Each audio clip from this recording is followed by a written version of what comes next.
Selamat pagi, Aki, Enin, Oma, Opa, Opung, dan Eyang yang dikasihi Tuhan.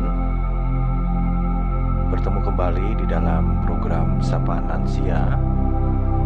Dan Sapaan Lansia kali ini kita akan bersama-sama merenungkan Injil Markus pasalnya yang ke-6 ayat 53 sampai 56. Saya akan membacakannya.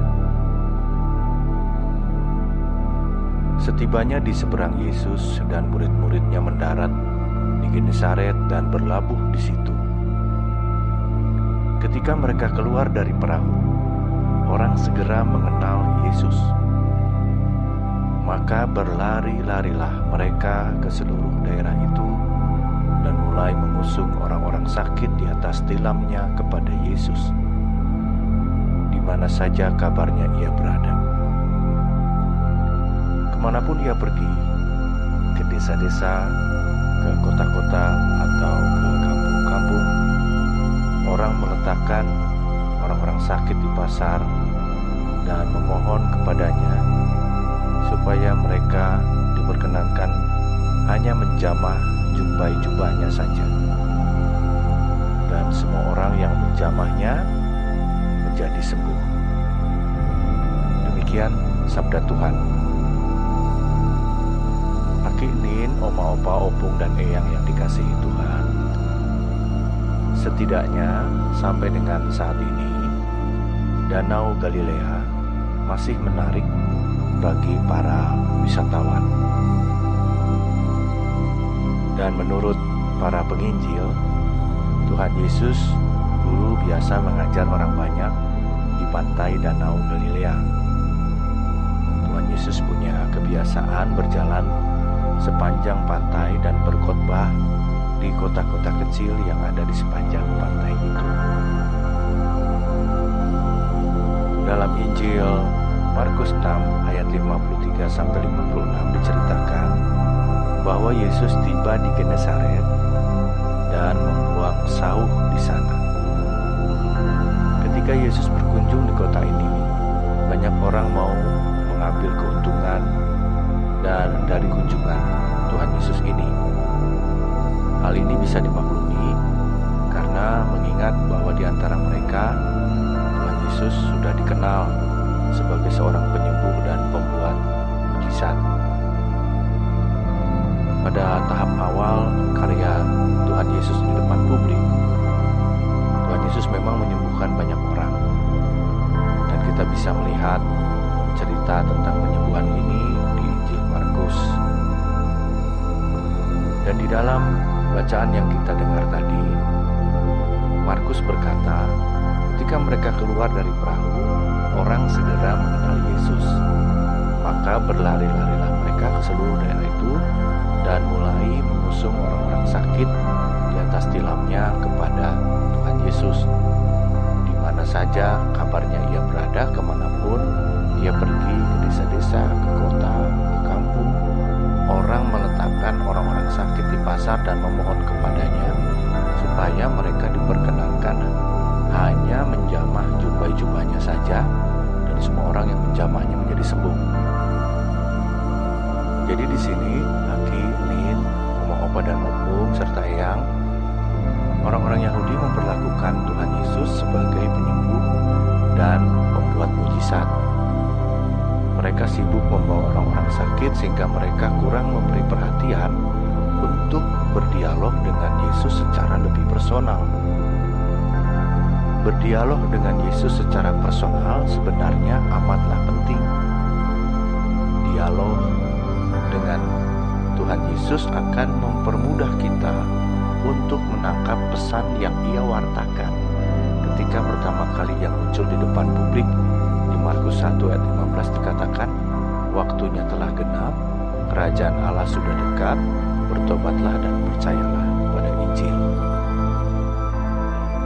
Lalu apa yang dapat kita pikirkan mendengar fakta bahwa banyak orang disembuhkan oleh Yesus? Allah memang sungguh-sungguh berkarya melalui Yesus.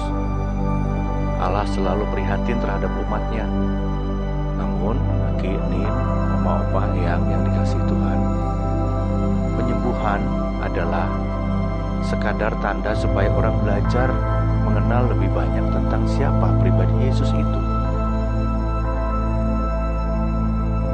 Bacaan kita mengatakan semua orang yang menjamahnya menjadi sembuh. Inilah informasi terakhir dari bacaan kita tadi. Menjamah Yesus secara fisik dapat menyembuhkan tubuh mereka.